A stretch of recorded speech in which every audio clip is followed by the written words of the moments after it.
All right, let's talk about one of the most mysterious and debated phenomena in the entire Imperium, the so-called Pale Saints. You've probably heard the stories. Somewhere on a crumbling hive world, in the middle of a plague-ridden war zone or an abandoned agri-colony, a figure appears. They wear no armor, bear no weapon, and yet their presence changes everything. Wounded guardsmen rise to their feet. Mutants fall to their knees, screaming in agony. The air hums with something unnatural, and those who see these figures speak of healing, light, and overwhelming serenity. They're not space marines. They're not sanctioned psychers. They don't speak in sermons or shout praise to the Emperor. They just exist. Silent, glowing, incorruptible. The Pale Saints. And here's the kicker. No one knows what they are. Are they divine miracles sent by the Emperor himself in humanity's darkest hour? Or are they something far more dangerous? Controlled warp phenomena, manufactured or manipulated for reasons no one can fully explain? You'd think that in a galaxy full of horrors, this would be a clear-cut case. But the more you dig, the more it slips through your fingers like dust. And that's what makes the Pale Saints so fascinating. They challenge everything we think we know about faith, power, and the nature of the Imperium itself. The first whispers of the Pale Saints didn't come from Terra or some high-level inquisitorial conclave. They didn't emerge with pomp or ceremony. No, their arrival was more like a ripple, soft, almost imperceptible at first, until it began to spread through the quiet, crumbling corners of the Imperium.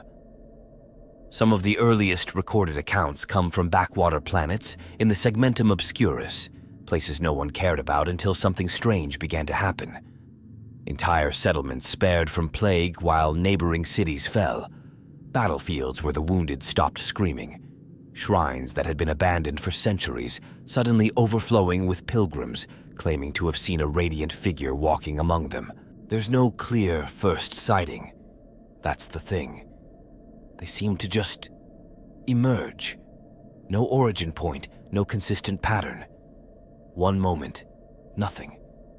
The next, people are claiming they saw someone with pale, luminescent skin and eyes like dying stars who laid hands on the sick and made them whole, who walked through war zones untouched, who didn't speak, but whose silence spoke volumes.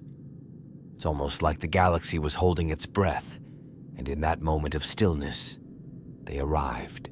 One of the most cited early appearances happened during the tail end of the battle for Garnus VII.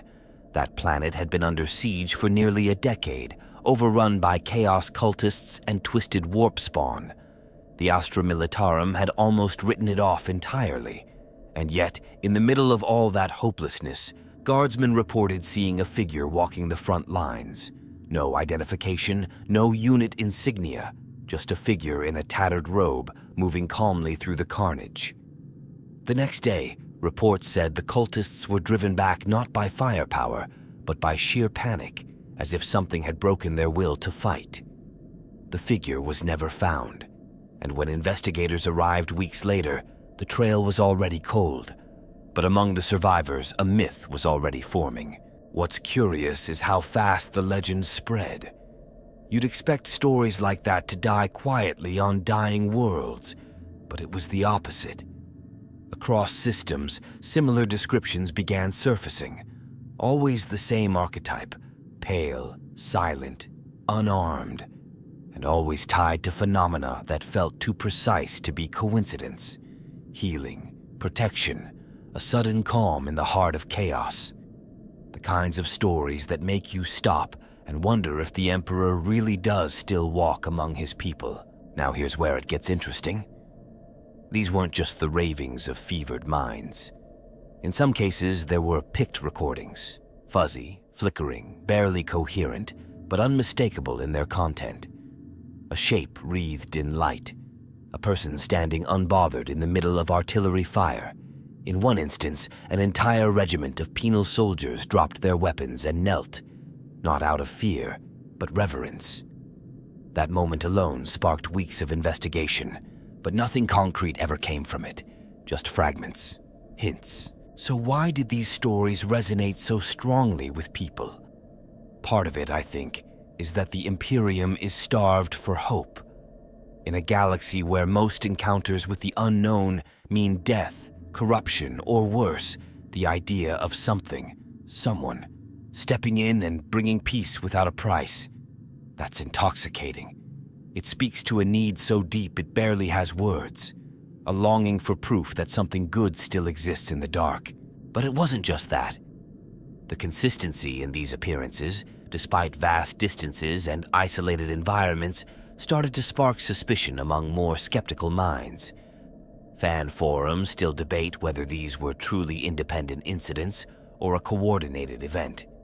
One theory suggests a hidden faction within the Adeptus Astra Telepathica experimenting with psychic projection or mass suggestion, basically weaponizing belief to stabilize worlds teetering on collapse. Another posits a rogue sect of the Sisters of Silence, mutated by prolonged exposure to the warp and now operating outside official authority. It sounds wild, I know, but in the 41st millennium, that's practically mundane. There's even a fringe group that believes the Pale Saints are not new at all. According to them, these figures are echoes of something ancient, perhaps psychers from the dark age of technology, sealed away in stasis and now reawakening.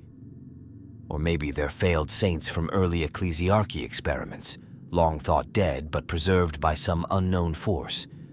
No hard proof, of course, just patterns, rumors, and the maddening absence of answers. Still, the timing of their emergence is suspicious. We're not just talking about random appearances during peacetime. The Pale Saints seem to arrive precisely when faith is weakest, when worlds are on the brink, when the machinery of the Imperium is stretched thin and faltering. It's as if they're drawn to despair, like moths to flame. Or maybe that's exactly when someone wants them to be seen. The deeper you dig, the less it feels like coincidence. One thing's certain. Their arrival changed the narrative. What began as whispers became gospel in some sectors. Statues were carved, shrines erected, pilgrimages began. And with each new story, each unconfirmed sighting, the legend grew.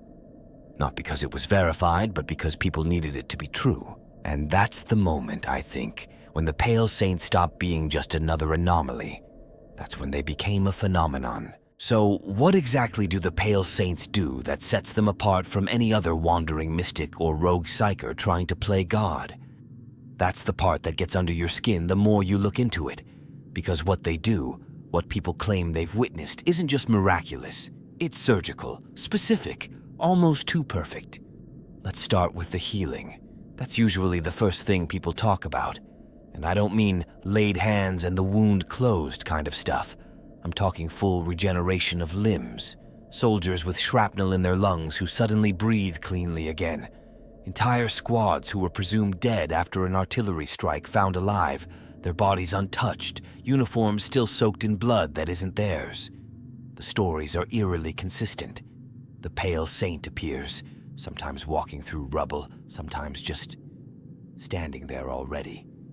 And then, without a word, a wave of warmth or light or just silence, healing happens.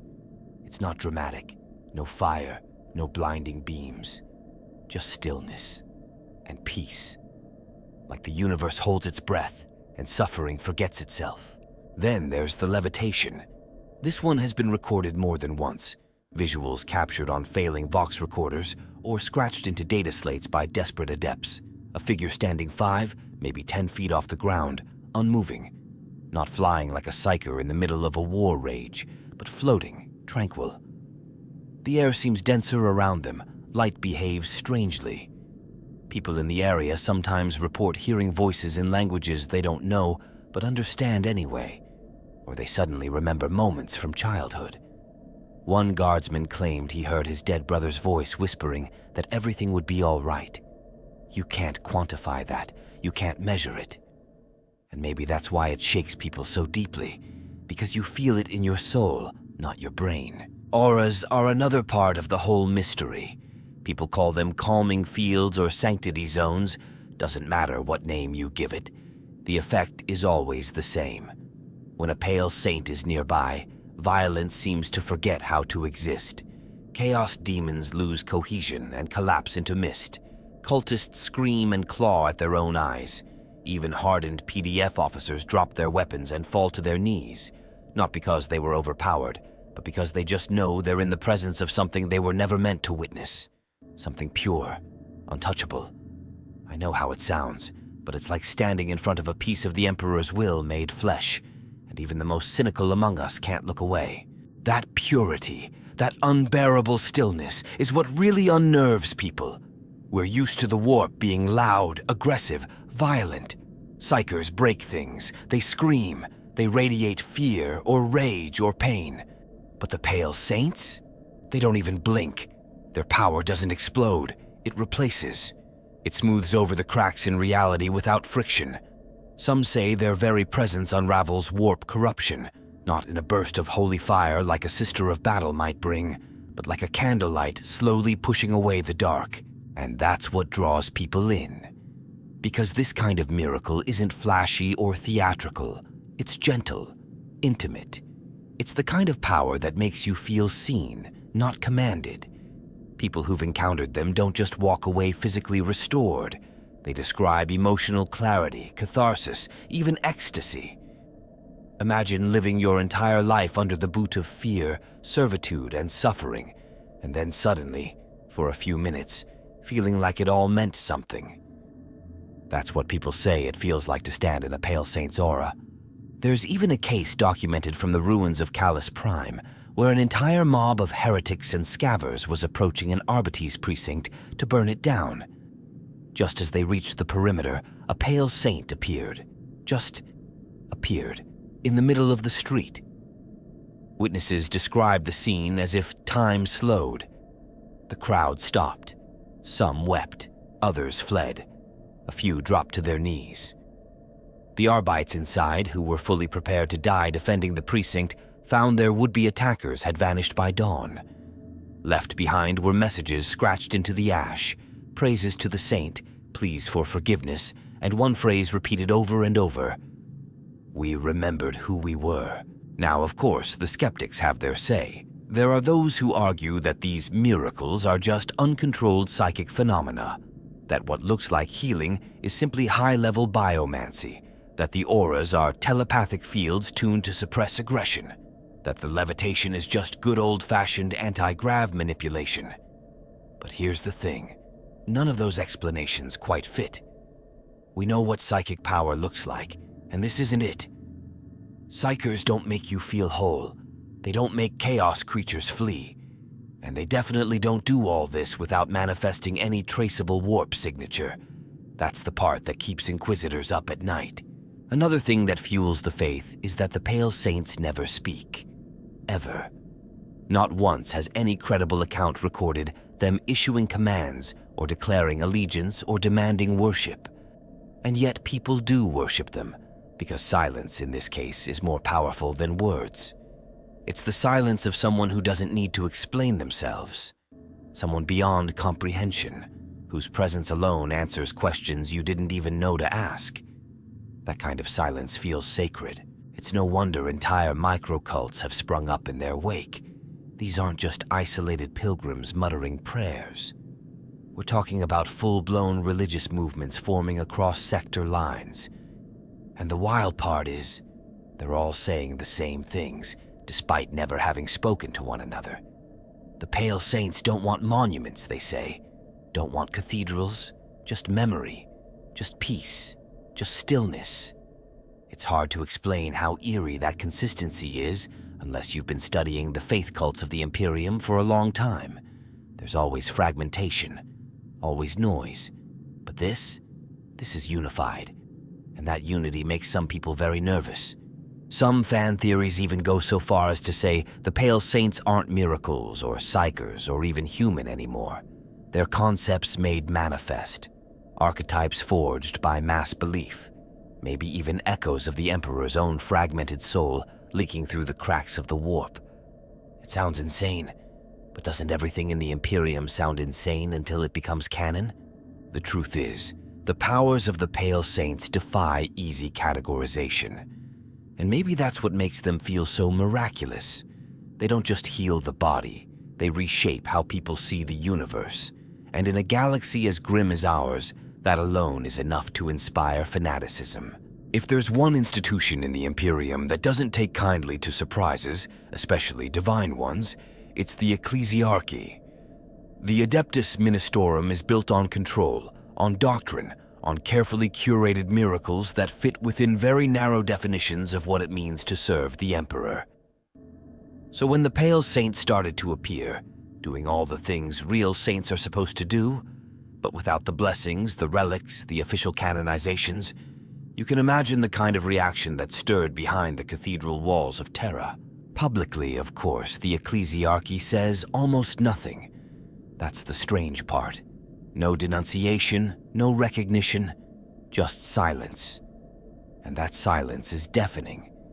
You'd expect them to jump at the chance to declare these figures as divine proof of the Emperor's mercy, especially when the Imperium is more fractured and faith-starved than ever. But instead, it's like they're deliberately ignoring it, as if speaking the name Pale Saints out loud would make them real in a way the Ecclesiarchy isn't ready to deal with. Unofficially, though, things get murkier. There are whispers that certain cardinals have ordered investigations. Not in the way you'd investigate a miracle to confirm its authenticity, but more like rooting out a threat. There's even talk that certain confessors and redemptionist firebrands have been dispatched to planets where the Pale Saints have been seen, not to canonize them, but to burn the shrines being built in their honor. In the underhive of Tephora Magna, one of the largest Pale Saint cult gatherings was wiped out in what was publicly labeled a chaos purge. But locals say the group was peaceful, mostly women, sick children, and old veterans who had all claimed to be touched by the stillness. And then, one night, fire rained down from above, and the entire sector was sealed off. You can start to see the tension, right? The Pale Saints perform every act the Ecclesiarchy claims as its own territory, healing, inspiration, divine presence, but they don't come through ecclesiarchal channels. There are no saints' bones involved, no blood-soaked martyrdoms, no relics sanctioned by the Schola Progenium. It's power without permission. And in the Imperium, that's heresy, plain and simple. But it's not just about theology. The real issue is control. The Ecclesiarchy thrives on being the gatekeeper of divine experience. They decide who gets to be called a living saint. They control the narrative, the ceremonies, the martyrdoms, the relic processions. And here comes a figure like the Pale Saint, silent, glowing, unaffiliated, and suddenly millions are turning away from the pulpit, choosing instead to kneel in some ash-filled crater where a Pale Saint was last seen. That's not just a faith issue, that's a power issue. It's fascinating, though, because not every member of the Ecclesiarchy seems hostile. Some younger priests and wandering confessors have been heard praising the Pale Saints in hushed tones, calling them reminders of the Emperor's unfiltered will.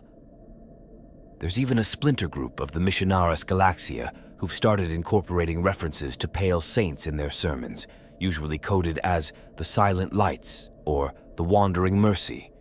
It's subtle, almost poetic, but it's there, and it's growing. Of course, this has caused internal fractures. One particularly infamous case involved Canoness Mirian of Sanctus Prime, who reportedly declared a Pale Saint to be a living echo of the throne's radiance after she witnessed one walk across a battlefield and turn a chaos-possessed Ogren to ash with a glance. The Canoness was relieved of command within days. Some say she was reassigned to the Eastern Fringe. Others say she disappeared. Either way, her words were struck from the records, and her shrine was quietly dismantled. That tells you everything about how the higher-ups feel about these so-called saints. Fan discussions are absolutely wild when it comes to this topic. Some believe the Ecclesiarchy is actively trying to suppress the Pale Saints, not because they're false, but because they're too real. Because their presence proves that the Emperor still acts, but not through the hierarchy he supposedly built. That terrifies them, because if people start believing they can connect with divinity directly, without the mediation of priests and relics, then what's left for the Ministorum? Others think the Ecclesiarchy is simply waiting, watching, gathering data to see if the Pale Saints are stable or if they'll eventually reveal themselves to be warp-corrupted after all. It's not that they don't believe, it's that they're afraid of being wrong too early. There's even a darker theory floating around that the Pale Saints were saints, once. But they were denied canonization for political reasons. Maybe they didn't die the right way. Maybe they didn't serve the right faction. Maybe they revealed something the Ecclesiarchy wanted buried. So instead of celebrating them, they were erased, silenced. And now, centuries later, their spirits or psychic imprints are bleeding through reality, demanding recognition that was denied to them in life. That one's a bit fringe, I'll admit, but it lines up eerily well with how the Ministorum buries inconvenient truths. One thing's for sure, the people believe. They really believe, and belief is dangerous when it doesn't follow the expected channels. That's the ticking time bomb the Ecclesiarchy is trying to manage. If they recognize the Pale Saints, they lose control of the narrative. But if they denounce them, they risk martyring something that half the Imperium already sees as divine. So they wait, they monitor, they let the Inquisition and the Arbites do the dirty work while publicly maintaining the illusion that nothing unusual is happening. But something is happening. The question is whether the Ecclesiarchy will adapt to it or try to burn it down before it grows too large. And if history has taught us anything about the Ministorum, it's that when cornered, they'll choose fire every time. If the Ecclesiarchy is anxious about the Pale Saints disrupting their spiritual monopoly, then the Inquisition is downright twitchy about what these beings might actually be. And can you blame them? When a figure starts appearing across multiple war zones, displaying what can only be described as reality-defying powers, without classification, sanction, or a clear origin, you can bet your last throne gelt that the Ordo Hereticus isn't just going to sit around and light candles. No, they're going to dig, interrogate, and purge anything that smells even remotely anomalous. But that's the thing. Nothing sticks. The Pale Saints don't leave traces. They don't radiate the usual warp signatures that psychers do. There's no lingering corruption, no mutations, no residual psychic trauma in witnesses. And that drives the Inquisition insane. Because when something this powerful pops up, you expect to find at least some residue. But every investigation ends the same way. Contradictory testimonies, scrambled Vox feeds, corrupted picked footage, and witnesses who insist that what they saw wasn't just real, but holy. Try pushing back against that kind of faith with logic and protocol. It doesn't work. Now, the Ordo Malleus, they're taking a more aggressive stance. Some say they've classified the Pale Saints under an entirely new threat vector, silent warp entities, a term whispered in secure vaults and kill team briefings. The logic is terrifyingly simple. If it walks like a psychic event, reshapes physical law like a warp being, and appears without warning, then it might be a new form of demon. One that doesn't announce itself with fire and madness, but cloaks itself in reverence and light. A wolf in a saint's robe. That's why some demon hunters are reportedly calling for preemptive exterminatus on sites where Pale Saints have been seen, just in case. And then there's the Ordo Xenos, who are sniffing around the phenomenon too, because of course they are. Some theorists suggest the Pale Saints might not be human at all. Maybe they're remnants of a long-dead Xenos race that learned to interface with the warp in ways humanity can't comprehend. Others think they could be ancient Necron experiments, sleeper constructs designed to simulate human divinity as part of some long-forgotten psychological warfare protocol. It sounds insane, but the Necrons have done stranger things. And when you're the Inquisition, every possibility is on the table, no matter how absurd. But the faction with maybe the most unhinged theories? That's the Mechanicus. You'd think the tech priests wouldn't care much about what looks like a religious apparition, but oh no, they're obsessed. Some within the cult Mechanicus believe the Pale Saints are manifestations of the motive force itself, the divine energy that powers all machinery and thought. There's even a splinter sect called the Cog Kist, who have begun compiling sightings into a sacred pattern, claiming the saints are trying to repair the damage in the soul of mankind. It's weirdly poetic in a Binharic kind of way. More mainstream magos, of course, are far more clinical. They've run the numbers. They've analyzed the footage. They've scoured for tech signs, data spikes, any trace of pre-Dark Age machinery. So far, nothing. That's what's so maddening. You'd expect some kind of tech sorcery, some ancient AI influence, a nanite cloud, something. But all they find are anomalies that defy categorization. The only thing consistent is inconsistency, and for a mind like a Magos Dominus, that's unacceptable. The Adeptus Administratum? They pretend the whole thing doesn't exist. At least on the surface. But I've read leaks, smuggled data fragments passed between rogue traders and deep network scribes. There are entire classification levels above what most planetary governors are even aware of. Terms like pattern orison, miracle class fluctuations, and phenomenon type epsilon silent. You don't invent language like that for fairy tales. Someone in high places is paying attention. And not just documenting, they're coordinating response. Some fan circles believe that there's an internal power struggle happening right now, that the various arms of imperial authority are arguing not over what the Pale Saints are, but over who gets to own the narrative. The Inquisition wants to file them under threats. The Ecclesiarchy wants to suppress or repackage them. The Mechanicus wants to dissect them. And somewhere in the middle are the Saints themselves, still silent, still glowing, still doing their work without answering to anyone. And what about the High Lords of Terra? No official word, not a whisper. But the fact that there is no public statement, that says volumes. This is the kind of thing that Terran power structures don't acknowledge until they've already decided what the truth is going to be. Until then, the silence is strategic. I've even seen speculation that the Pale Saints are part of a sanctioned experiment gone rogue. Some think the Inquisition, or maybe even the Black Ships, were working on controlled psychic phenomena, creating artificial saints as a morale weapon. And maybe it worked. A little too well. Maybe the creations escaped. Or maybe they evolved. Or maybe the warp took hold of the experiment and twisted it into something that looks like salvation. That's the fear, right?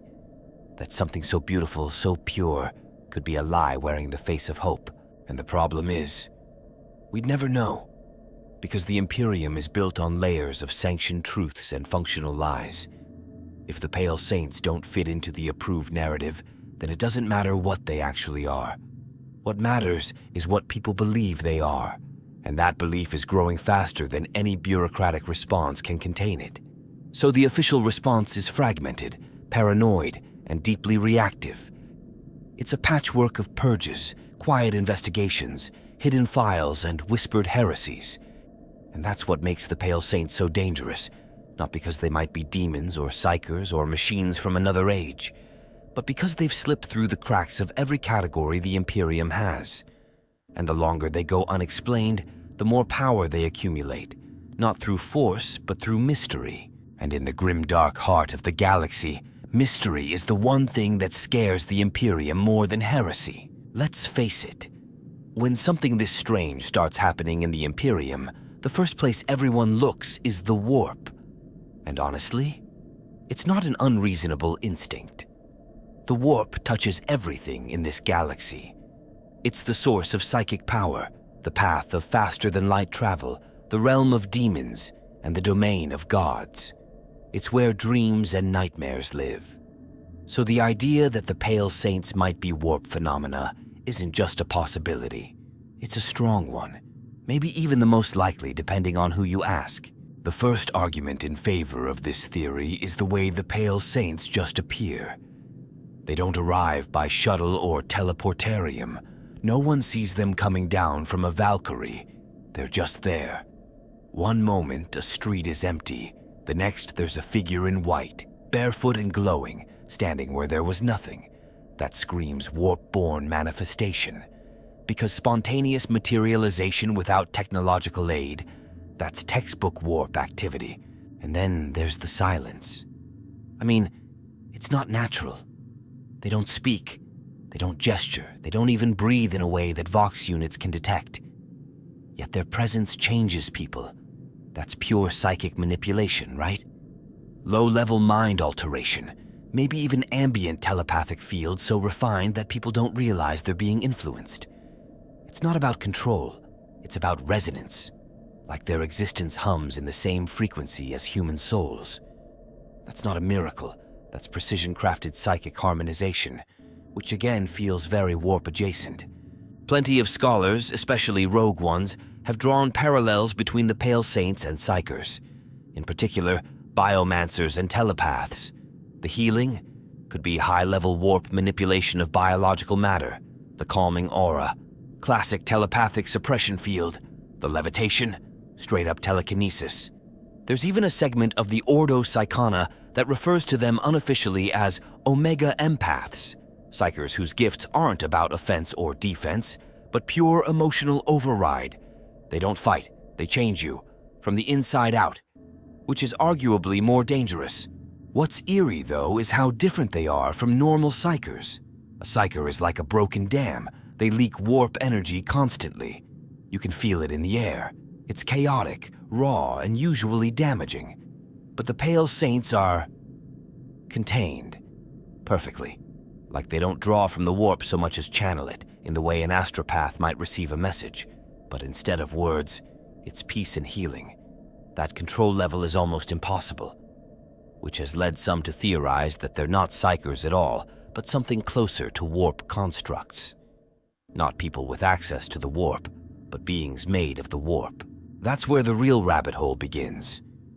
Because if they are warp-born entities, then we have to ask, who or what created them?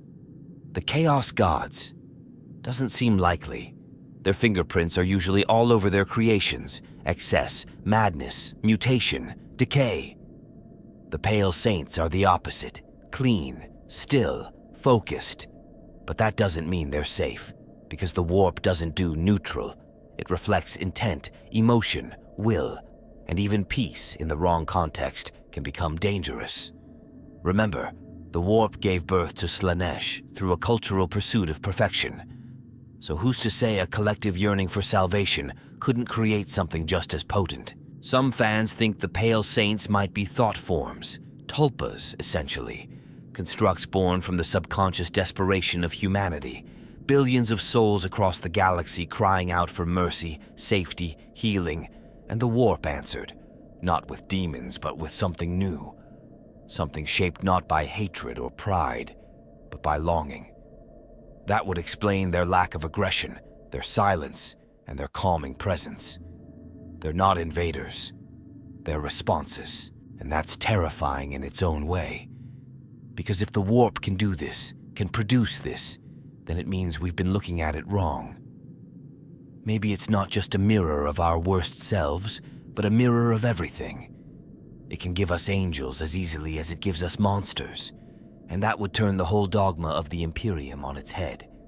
Because right now, the Ecclesiarchy and the Inquisition define the warp solely as a threat. But what if it isn't? What if it's a tool? Or worse, what if it's listening? There's also an unsettling theory that the Pale Saints are what happens when a Psyker doesn't burn out or fall to chaos, but ascends. We know about saints like Celestine, right? Miraculous figures who seem to rise above mortality. But maybe that process isn't unique to a chosen few. Maybe there's a pattern. Maybe when the right Psyker is born in the right place, in the right moment of suffering and faith, something in the warp just changes them, rewrites them, peels away the human layers and leaves behind something closer to an idea than a person. There's even a story, unconfirmed of course, about a young girl on Vela 3, a known Psyker who was taken by the Black Ships. During transit, the ship encountered a warp storm, and when they came out, the girl was gone. In her place, a figure described identically to a Pale Saint was standing in the chamber. She said nothing. She simply placed her hand on the head of the master telepath, who was bleeding from his eyes, and he stopped screaming. Then she vanished. The record ends there, scrubbed clean. But stories like that don't just disappear without reason. Of course, none of this is proven. It's all speculation. But the warp doesn't deal in proof. It deals in belief, emotion, symbols. and the Pale Saints fit into all of those categories. They are symbols of salvation, of peace, of something better. And that's maybe the most warp-like thing about them, because the warp is emotion made real, and the Saints might just be hope walking in human form. Whether that hope is a blessing or a trap, well, that's the question, isn't it? Now here's where things start to get really uncomfortable. Because if we set aside the idea that the Pale Saints are miracles and we're not entirely convinced they're pure warp phenomena, then what's left? What if they're not divine, not demonic, but something else entirely? Something manufactured? It's a chilling idea, but one that keeps popping up again and again among theorists, conspiracy threads, and even a few whisper networks inside the Inquisition. What if the Pale Saints aren't random? What if they're a controlled phenomenon, a test, a weapon, or even a project launched by someone with the power to rewrite belief? It's not as far-fetched as it sounds. The Imperium is vast. We're talking about a bureaucratic engine so enormous that entire sectors can vanish into silence and no one notices for centuries. Within that machine are factions, secretive, ancient, and driven by motives we can only guess at. The Inquisition alone is notorious for splinter cells working outside even their own mandate. And let's not forget the Ordo Chronos, the Ordo Scriptorum, or the utterly terrifying idea that the Administratum might be hiding entire divisions whose sole purpose is to test social control mechanisms. If any of those groups had the means to create figures like the Pale Saints, would they not try? Some fans suggest that the Saints are part of a deep psychological warfare campaign. The idea being, instead of crushing dissent or fear with violence, you soothe it into submission. You create hope artificially. Introduce something so emotionally powerful that people rally, unify, fall back into line, not because they're afraid, but because they believe again. It's a more elegant kind of control, cleaner than fire, more sustainable than fear. It fits the tactics of a long game, one meant not to fight a battle, but to reshape a society across generations. One theory, one I personally find disturbingly plausible, is that the Saints were created by a clandestine faction within the Adeptus Astra Telepathica. Think about it. Who better understands the effects of mass psychic impressions? Who has access to latent psychers, control over astropaths, and enough experience with warp phenomena to simulate miracles without triggering full-blown demonic incursions? Maybe they found a way to program a psychic imprint, anchor it to a location or emotion, and project it when societal stress reaches a certain threshold. It's not even about fixing the problem. It's about keeping the population just hopeful enough to avoid collapse. And if we follow that line of thought even further, what if the Saints aren't people at all? What if they're projections, warp echoes stabilized through forgotten or forbidden tech? There's a pattern a few researchers have noticed.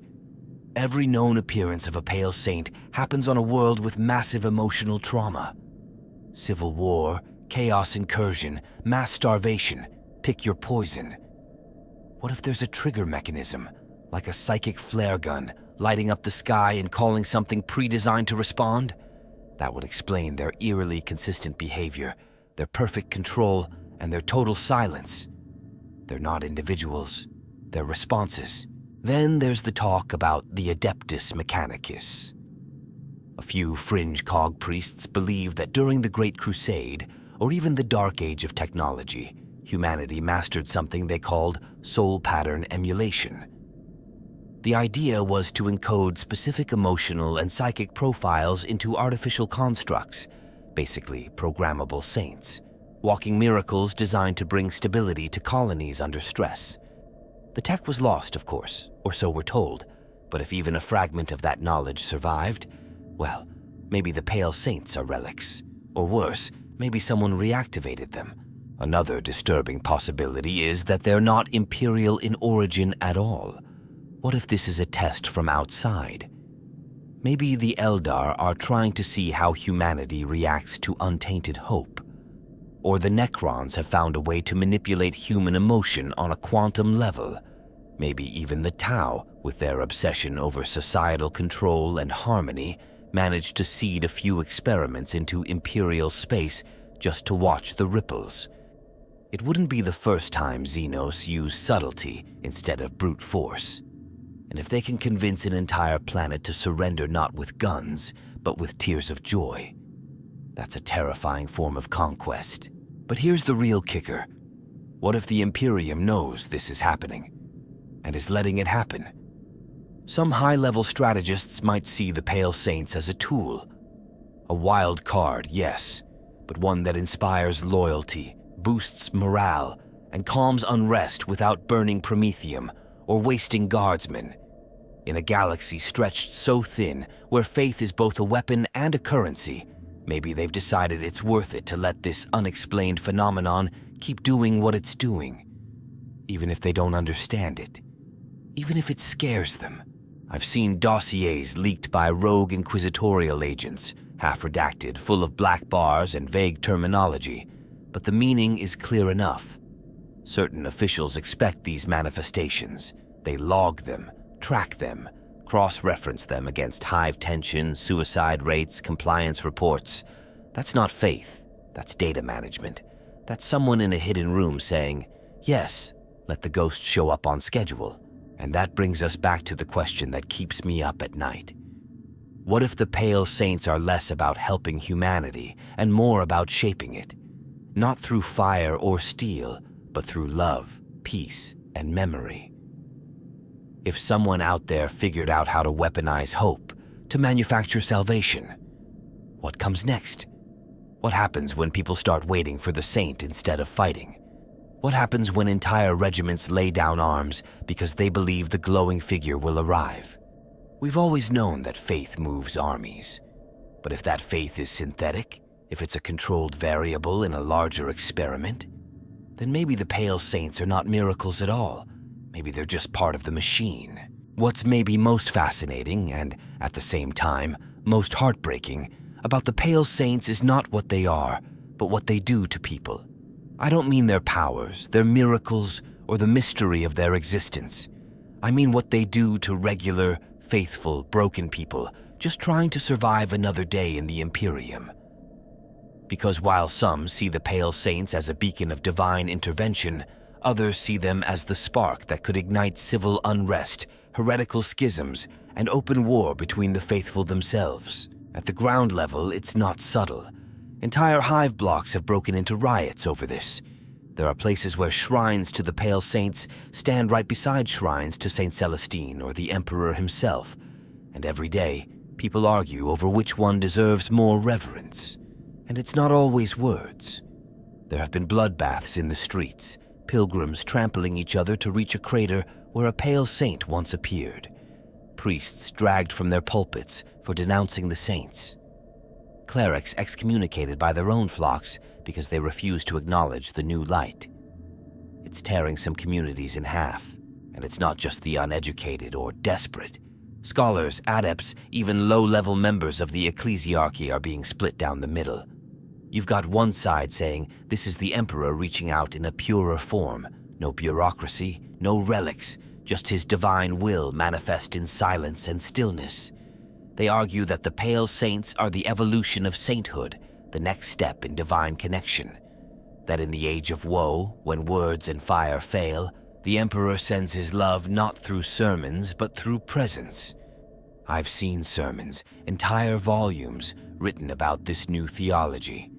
Some call it the doctrine of living light. It's poetic, beautiful, and for the traditionalists, utterly blasphemous. Because for those on the other side of the fence, the Pale Saints are nothing but spiritual anarchists, false prophets wearing the skin of angels. If they're not sanctioned, they're not saints. If they haven't been canonized, bled for the Imperium, died in agony while praising the throne, then they don't deserve reverence. These people argue that the Pale Saints bypassed the very structure the Emperor put in place to preserve humanity's soul. That any figure claiming divine presence outside the Ecclesiarchy's blessing is, by definition, heresy incarnate. And those beliefs don't stay theoretical, they're enforced, with flame, with bullets, with excommunications that come down like orbital strikes. What makes it worse is that the Pale Saints themselves don't say anything. They don't defend their followers. They don't clarify their nature. And so, people project. They argue because they have to fill the silence with meaning. Some call it faith. Others call it manipulation. Either way, that absence of explanation is a powder keg. And let's not forget the psychological toll. For some of the faithful, the arrival of a Pale Saint is everything they've waited for. A lifetime of fear and suffering, validated by a moment of peace. But when someone else calls that peace a lie, a trick of the warp, or worse, a Xenos plot, the resulting fracture is deep. Families split over this. Entire ecclesiarchal orders are now operating in ideological shadow wars, each accusing the other of misunderstanding the Emperor's true will. There are reports of entire congregations going rogue, wandering from planet to planet in search of the next saint, abandoning their traditional cathedrals and priests, seeking not structure, but silence. You even see it in the art and music of the era. New hymns inspired by the saints' appearances are spreading through Vox channels and underhive choirs, murals painted in secret, Vox prayers recorded in voices shaking with both awe and terror. And not all of it is welcomed. On some worlds, possession of a Pale Saint icon is punishable by death. On others, it's considered a healing relic more valuable than promethium. That kind of inconsistency isn't just dangerous, it's destabilizing. The Imperium thrives on uniformity, and the Saints, by their very nature, defy it. Among fan circles, there's a name for this moment in time. They call it the fracture of faith. Not because it's an official schism, yet, but because something fundamental has shifted. Faith used to mean loyalty to the creed, the lectitio divinitatus, the rituals. Now, for a growing number of citizens, it means experience. They don't believe because a preacher tells them to. They believe because they saw the light. They felt the healing. They stood in the presence of something that made the world feel right, even for a moment. And that kind of faith is hard to regulate. And yet, for every person the Pale Saints bring hope to, there's someone else who sees them as a doorway to madness. What if this is the first step toward 1,000 splinter cults? What if each Pale Saint encounter births a new interpretation, a new creed, until we have more micro-faiths than we have guardsmen? That fear is very real for Imperial authorities. Because the moment someone starts saying, "My saint speaks for the Emperor better than your Ecclesiarch does," the foundation of the Ministorum begins to crack. What's ironic is that both sides, believers and skeptics, are fueled by the same thing: uncertainty. If the Pale Saints would just speak, maybe this would all be clearer. But they won't. And maybe that's the point. Maybe they're not meant to unify or divide, but to reveal. To show us who we really are. To shine a light into our souls and let us fight over what we see there. And what we see, more and more, is a species tearing itself apart over the possibility of grace. Not war, not chaos, not heresy. Grace. And that, in a galaxy built on pain and violence, might be the most dangerous thing of all. The Pale Saints might feel like something new, something strange and unprecedented. But if you really start digging through Imperial history, you realize this isn't the first time humanity has been haunted by miracles it couldn't explain. Maybe not in this exact form, no. But the echoes are there. Whispered stories, apocryphal texts, forbidden logs buried in the dust of long-forgotten archives. Patterns repeating across the ages, each time wrapped in different clothing, speaking different languages, but always leaving the same unease in their wake. That unease that maybe we're not alone, not just in the stars, but in the warp and in our faith. One of the most obvious historical parallels that people bring up is the rise of Saint Celestine herself. Before she was enshrined as a living saint and symbol of the Imperium's divine wrath, she was dismissed as just another battlefield hallucination. The survivors of Eurytion's fall didn't even agree on what they saw. Some claimed she was a golden angel, others said a burning phoenix, and one Vox operator swore she heard Celestine sing a lullaby in the voice of her long-dead mother. The Adeptus Ministorum initially refused to acknowledge her. It took decades and the endorsement of entire regiments of the Astra Militarum before the Ecclesiarchy finally declared her a saint. And even then, there were whispers that she didn't fit the mold, that she was too quiet, too other. Sound familiar? Go further back and you'll find stories of the Silver Prophet of Argento Prime, a figure from the early days of the Great Crusade who appeared on a shattered mining moon, performed impossible acts of healing, and then vanished. The records are sketchy at best. Most were redacted by order of the Inquisition. But from what survives, the similarities are striking. The Silver Prophet never spoke, moved through the battlefield untouched, was described as having skin that shimmered under starlight, and just like the Pale Saints, left behind confusion and reverence in equal measure.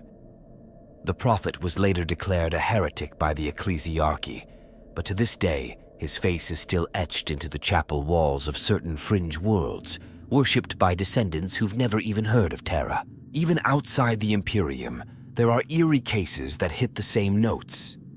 The Eldar have tales, older than any human civilization, of the Silent Shepherd, a figure of pale light who walks among dying craft worlds, offering no words, only a soft touch that eases pain.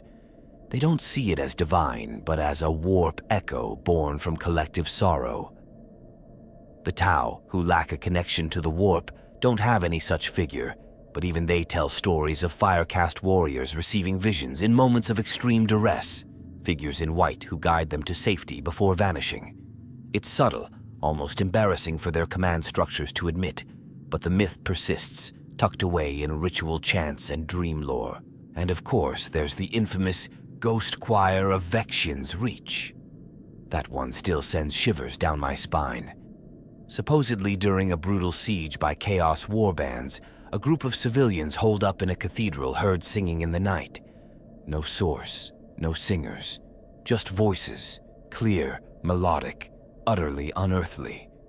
The next morning, all Chaos forces were found dead, their bodies untouched but twisted in expressions of fear and awe. No one saw what happened, but in the center of the battlefield was a sigil burned into the stone, one that matches the recurring icon found in Pale Saint sightings, a spiral of 12 stars. That detail wasn't even public until someone leaked it from an inquisitorial archive. And when it got out, people recognized it. From visions, from dreams, from etched symbols left behind by the saints. That kind of recurrence across centuries isn't coincidence, it's continuity. So what do we make of all this? One theory that's gained traction in certain fan circles is the cycle doctrine, the idea that every few thousand years, the warp produces or allows entities like the Pale Saints to manifest. Not to save us, not to guide us, but to test us. Each generation is given a reflection of its deepest longing, and how we react determines what the next age becomes. When we saw Saint Celestine, we were desperate for a symbol of strength, so she came in fire and battle. Now, with the galaxy crumbling, with hope bleeding out of every sector, what we want is stillness, peace, healing, and so we get the Saints. It's an appealing theory, comforting even. It paints the warp not as a beast to be feared, but a mirror that sometimes, maybe, shows us grace. But there's a darker interpretation too. That all these appearances, the Silent Shepherd, the Silver Prophet, the Ghost Choir, are just variations of the same thing. A single entity that keeps returning, inserting itself into human history, rewriting memory, tweaking belief. Not to help us, but to watch us, study us, to see how we evolve under pressure. In that version of the story, the Pale Saints are not our saviors, they're our examiners, and we are the experiment. I've read one particularly unnerving log from a dead hive world, now classified exterminatus. The last transmission was from a lowly scribe who wrote, "They've come again, the same eyes, the same silence. They've come in every age and every time we kneel. But what if this time we don't?" That message was flagged, censored and buried. But someone saved it. Someone shared it. And now it circulates in the deep Vox forums like a challenge, like a dare. The truth is, history doesn't forget. It just hides. And the Pale Saints, whether they're new or very, very old, feel like a memory trying to surface. Something ancient that never really left. Something we've met before, but each time under a different name. And maybe, just maybe, how we react this time will decide what they become next. If you want to understand just how deep the Pale Saints have sunk into the hearts and minds of Imperial citizens, you have to stop thinking like an outsider. Forget the Inquisition's suspicion, the Ecclesiarchy's doctrine, even the Mechanicus's theories. You have to imagine yourself as one of the billions, no trillions of forgotten souls scraping through the endless horror of life in the Imperium. Imagine every day as a fight for food, for safety, for meaning. Your prayers go unanswered. Your saints are statues covered in soot. Your emperor is a corpse you've never seen. And then one day, someone glows in front of you, and you feel peace for the first time in your life. Of course you're going to follow that. That's how the cults begin. Not from dogma or orders, but from relief. Pure human relief. They don't call themselves cults, of course. Most of them don't even consider what they're doing to be heretical. They see themselves as witnesses, keepers of memory. Most Pale Saint followers don't demand worship. What they ask is something much more personal. Remembrance. Do not forget what you saw, they whisper to each other. Hold on to the stillness. That's their version of prayer, and it spreads like wildfire. In hive cities, they gather in broken manufactorums and light candles in silence. No sermons, no chants, just stillness. In agri-worlds, whole communities start planting their crops in patterns matching the footprints left behind by a saint. In underhives, you'll find children drawing the sigil of 12 stars on walls with blood or ash, humming a tune that no one taught them. These aren't coordinated actions, they're spontaneous. Like the memory of the Pale Saints passes through the population like a dream you can't stop having. One of the more widespread practices is the creation of memory stones. Little pieces of rubble or scrap metal carved with words people wish they had said while the saint was present. They're left in piles, often in the exact spot the saint appeared. Not because they think the saint will return, but because they want to leave something true behind. That kind of devotion isn't based on fear. It's based on transformation. People felt different, even if just for a moment. And that moment was enough to change them forever.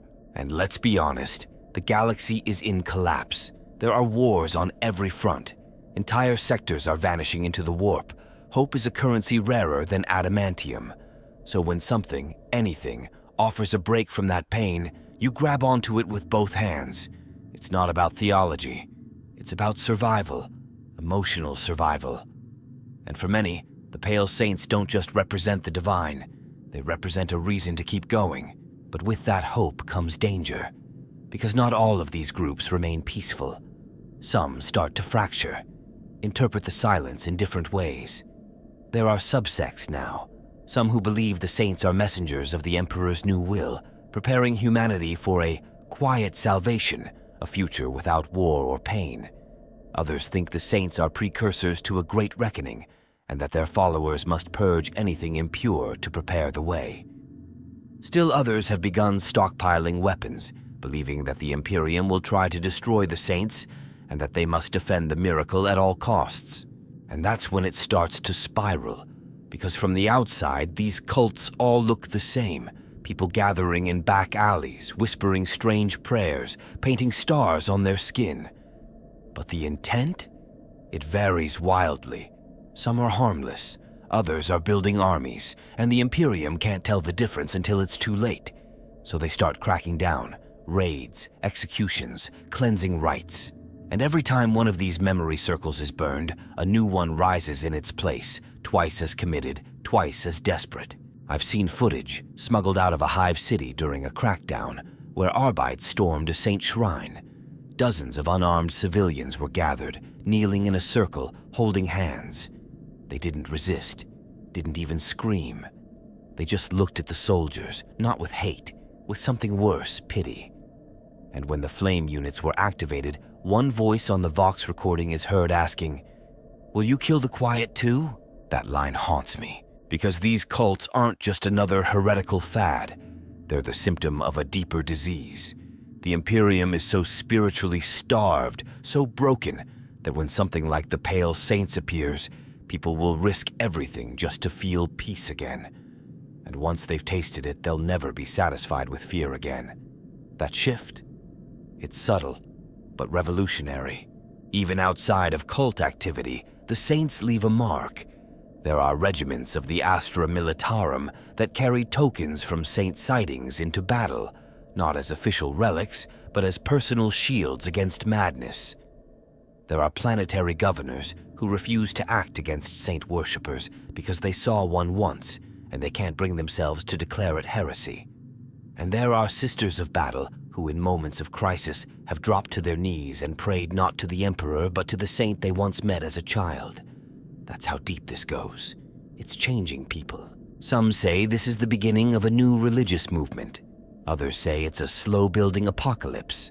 I think it might be both, because what the Pale Saints offer isn't just spiritual, it's human. And in a galaxy where humanity is being ground into dust, that's more powerful than any miracle. They remind people of something the Imperium forgot a long time ago, that faith isn't always loud. It doesn't always come with fire and thunder. Sometimes it comes quietly, silently, in stillness. And maybe that's enough. Let's not pretend everyone is on board with the idea that the Pale Saints are miracles, warp echoes, or divine messengers. For every pilgrim building a shrine in their name, there's someone, usually a lot more cynical, saying it's all just smoke and mirrors. And honestly, I get it. The galaxy is overflowing with liars, psychers, cult leaders, and manipulators who'll use any trick they can to seize control. So what if the Pale Saints are just the latest illusion? Something beautiful on the surface but rotten underneath? The most grounded skeptical view is that they're simply rogue psychers. Not saints, not warp beings, not emissaries. Just extremely powerful unsanctioned psychers who figured out how to weaponize their gifts in a way that doesn't immediately trigger suspicion. That's not actually a new tactic. There have been known cases of latent psychers using their abilities to mimic minor miracles, levitating objects, calming crowds, even healing wounds through psychic biomancy. If you've got enough control and no black ship comes for you early in life, you might grow up thinking you're chosen. Or worse, you might learn to make others think you are, and it would explain a lot. The healing, the levitation, the silence, it's all achievable for a powerful enough psyker. The calm people feel could be a persistent low-level telepathic field. The visions, psychically implanted dreams, the lack of speech, a tactic to maintain mystique and avoid detection by dialect or origin.